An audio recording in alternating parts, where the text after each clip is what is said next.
गोटे जंगल रे दुई जन स्वामी स्त्री रहुथिले। टिकी चढ़ई आउ ता स्वामी रघु चढ़ई। टिकी चढ़ई पाखरे दुईटी गाई थिला। टिकी चढ़ई प्रतिदिन ता गाईर भल से जत्न नउथिला। आउ ता गाई जो क्षीर दउथिला टिकी चढ़ई से क्षीर को नहीं जंगल को बिक्री करने को जाउथिला। क्षीर नियो क्षीर केवल 20 टंका दे सेरे क्षीर नियो क्षीर बिना पानी मिसा क्षीर। बुझिलो टिकी चढ़ई आम जंगल सबु चढ़ई माने जानिछंती तो क्षीर रे जमा भी पानी मिसुनी सेति लागि त सबु चढ़ई माने तो पाखरु प्रतिदिन क्षीर किणुचंती। हाँ बड़ा भाई तमे ठीक कथा सुनिच। अधिक पैसा पाई मु कहा को ठके नाही सेति लागि त मु क्षीर रे जमा पानी मिसौनी। हौ टिकी चढ़ई मते 2 सेरे क्षीर देलो। एहा परे टिकी चढ़ई पारा को 2 सेरे क्षीर देई कि आगो को बिक्री करबा को गला। बुझिलो टिकी चढ़ई भगवान हमको की जे कष्ट दउचंती केवल हमरे गाई लागी हम घर चलीची न हले मोर एमिति अवस्था को तमे जे कौन करि पारथंत कहलो। रघु चढ़ई तमे जमा चिंता करनी मु क्षीर बिक्री करी जहा पैसा रोजगार करीबी सही पैसा रे आस्ते आस्ते करी तम देह ठीक कर देबी। टिकी चढ़ई तमे मो लागी चिंता करनी भाग्य रे जा लेखा थिबो मो से सेया घटिबो। चुप कर रघु चढ़ई पाटी से कथा रहना तमर किछि हबो नै दिन ना दिन तम निश्चय ठीक हे जीवो। एमिति भाबरे स्वामी स्त्रींकर दुख सुख रे दिन कटुथिला। हेले किछि दिन परे टिकी चढ़ईर गोटे गाई देह बिल्कुल खराब हो गला। जणा नाही मो गाई दा कोन हैला सी तो खाद्य मध्य खाऊ नाही मते संगे संगे जाई डॉक्टर बाबू को आनी देखिबा को पड़िबो। एमिति कही टिकी चढ़ई डॉक्टर बाबू को आनी ता गाई देखाए। डॉक्टर बाबू ता गाई लागी किछि औषध लिखि दियंती। हेले टिकी चढ़ईर गाई दिन पर दिन आउरी रोगिणा हो जाउथला। हे भगवान मो गाई को काहे एते कष्ट दउछ सीबा बिचारा तमरा कोन करिछि दया करी ता देह ठीक कर दिया। टिकी चढ़ई ता गाईर प्रतिदिन भल से जत्न नबाको लागिला। हेले ता गाईर देह बिल्कुल ठीक होनथला बरं ता गाई देह रे बड़ बड़ घा हो गला। जेता बड़े एही सब खबर जंगलर चढ़ई मानक कान रे पड़िला।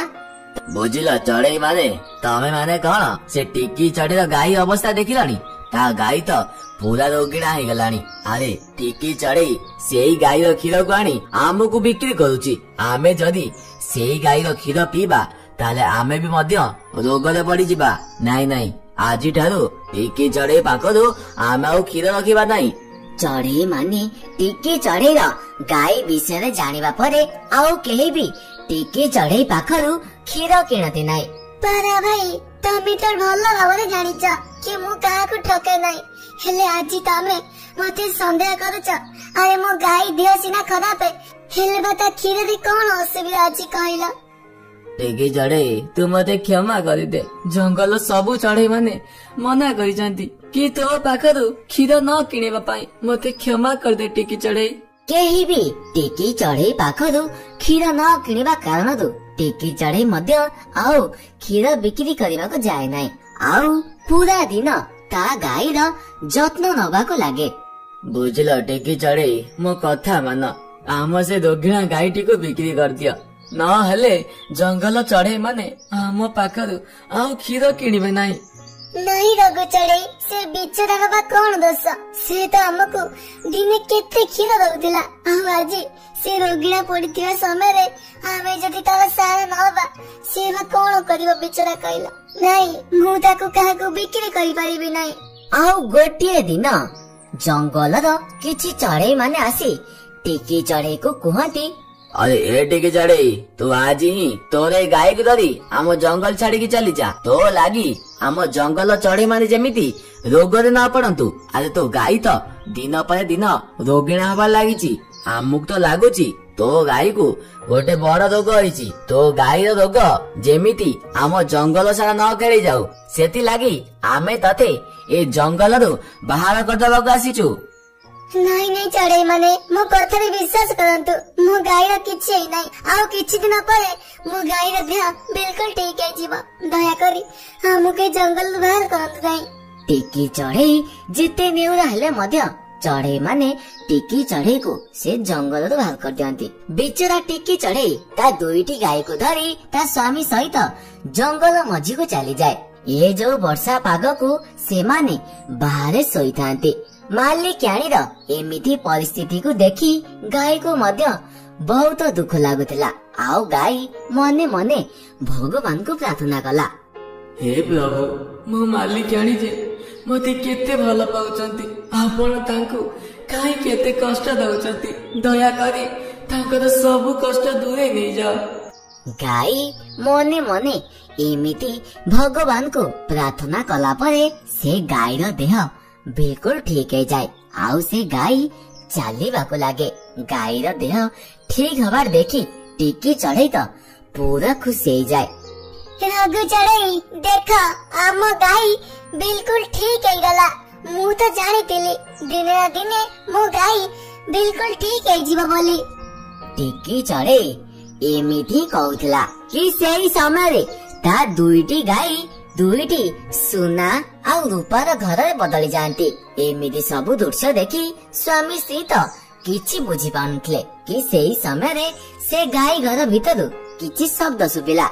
ଚଢେଇ, ତୁ ଜମା ଚିନ୍ତା କରିନି, ତୋର ଆଜିଠାରୁ କିଛି ବି ଦୁଃଖ ରହିବ ନାହିଁ। ତମେ ଦୁଇ ଜଣ ଆଜିଠାରୁ ଏ ଦୁଇଟି ସୁନା ଆଉ ରୂପାର ଗାଈ ଘର ଭିତରେ ଖୁସି ଖୁସି ରହିପାରିବ। ଆଉ ଯେତେବେଳେ ବି ତମକୁ କ୍ଷୀରର ଆବଶ୍ୟକ ହବ, ଏ ଗାଈ ପୁଣି ଥରେ ତାଙ୍କ ପୂର୍ବ ଅବସ୍ଥାକୁ ଫେରି ଆସିବେ। ଏମିତି ସବୁ ଶୁଣି ସ୍ୱାମୀ ସ୍ତ୍ରୀ ଦୁଇ ଜଣ ବହୁତ ଖୁସି ହେଇଯାଆନ୍ତି।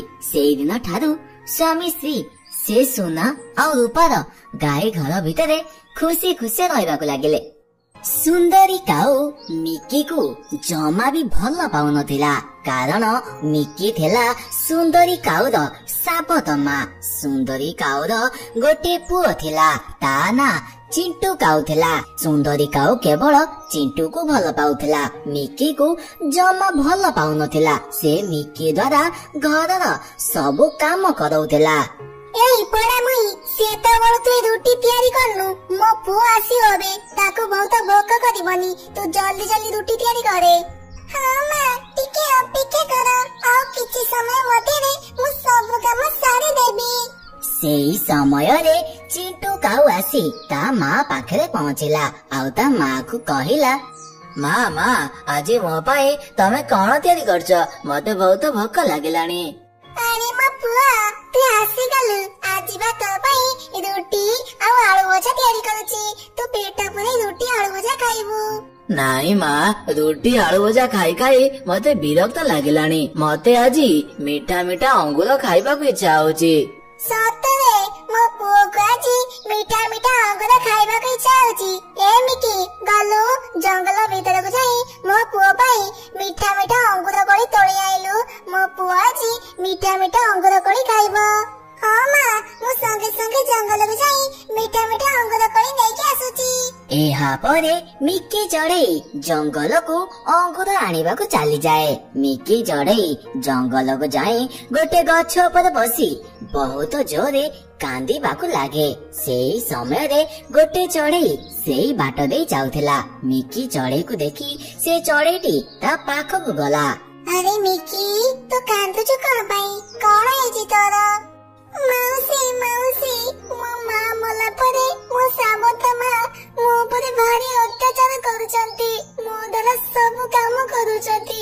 ମତେ ମୋ ମା କଥା ଭାରି ମନେ ପଡୁଛି। ଆରେ ଝିଅ, ଆଉ କାନ୍ଦିଲେ ଯେ କଣ ହବ କହିଲୁ? ତୋ ମା ତ ସବୁଦିନ ପାଇଁ ତତେ ଛାଡି ଚାଲି ଯାଇଛି। ଆଉ କାନ୍ଦିଲେ କଣ ତୋ ମା ତୋ ପାଖକୁ ଫେରି ଆସିବ କି? ଚଢେଇ, ତତେ ଗୋଟେ କଥା କହିବି ବୋଲି ଭାବୁଛି, ହେଲେ ତୁ କାହାକୁ କହିବୁନୁ। हाँ मौसी कहतु आपण कौन कहबाकू चाहछंती। चढ़ई मु जेतिकी जानिची से सुंदरी काऊ भल प्रकृतिर नुह, ता प्रकृति पूरा खराब। मते लागुची से तू माँ को मारी देइची, नहले तो माँ तो बिल्कुल सुस्थ थिला।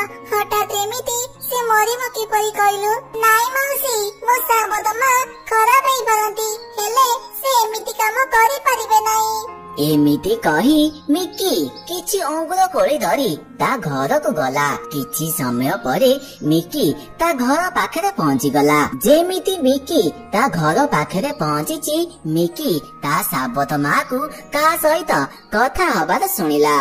अरे हाँ रानी चढ़ई मो योजना काम करिगला। अरे से दिन जदि मु टिकी चढ़ई को नदी रे पेली न मारी दादी ताहले एते धनी घरे मु केमिति बाई पारतांती कहलु? अरे मु तो पूर्वरु रघु चढ़ई को बाबा को चाहुथिली, हेले से रघु चढ़ई टिकी चढ़ई को भल पाई बाई गला। सेति लागि तो मोर टिकी चढ़ई ऊपरे बहुत राग थिला। आ रागी की टिकी चढ़ई को नदी रे पेली मारी देली। साबत माँ पाखरु एमिति कथा सुनी मिकी बहुत रागिगला। आउ रागिकी ता साबत माँ को जाई कहिला, छी तुमे एते तळको खसी जाई परिबो?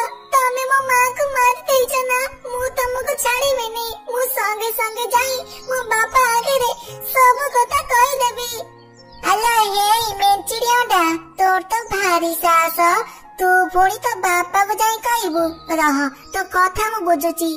एमिति कही सुंदरी काऊ गोटे करेंट तार आनी मिकी चढ़ई को करेंट लगेई मारी दबाकू चाहुथिला कि सेई समय रे ताको घर भीतर थिबा सबु जिनिस थरिबाकू लागे।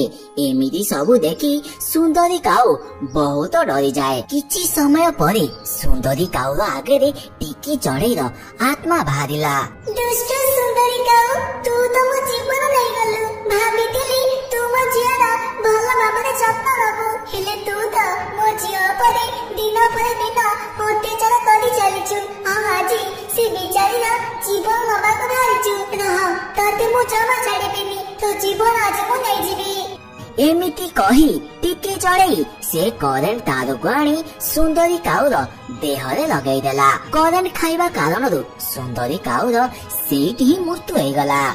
मिकी तू आउ चिंता करनी, आज ठारू तो साबत माँ तो ऊपर अत्याचार करि परिबो नाही। एमिति कही टिकी चढ़े आत्मा सेठारु चली जाए। किछि समय परे चिंटू काऊ आसी घरे पहुंचे। आउ ता माँ को मरी थिबार देखी बहुत कांदिबाकू लागे। मिकी दीदी मो मार कौन होला? मो माँ मरी गले किपरि? एहा परे मिकी चढ़ई चिंटू काऊ को सबु घटना विषय जनैला। एमिति सबु सुनी चिंटू काऊ मध्य ता माँ उपरे बहुत रागिगला। मिकी दीदी मते क्षमा करि दियो, मु जानि नथिली मो माँ एमिति सब काम करि परिबो बोली। मते क्षमा करि दियो मिकी दीदी। चिंटू तू चिंता करनी, आज ठारू तोर मोर मिसिकी रहइबा। एहा परे मिकी आउ चिंटू काऊ मिसिकी रहिले। किछि दिन परे रघु चढ़ई ए खबर सुनी घरे आसी पहुंचिला। रघु चढ़ई आसिया परे मिकी ता बापा को मध्य सब कथा कहला। मिकी आउ चिंटू तम दुई जन को मु सहर जंगल को नहीं जीवी। तमे दुई जन मो सहित सहर जंगल रहिबो आउ सेठी पाठ साठ पढ़िबो। एहा परे रघु चढ़ई मिकी आउ चिंटू को धरी ता सहित सहर जंगल को चलीगला।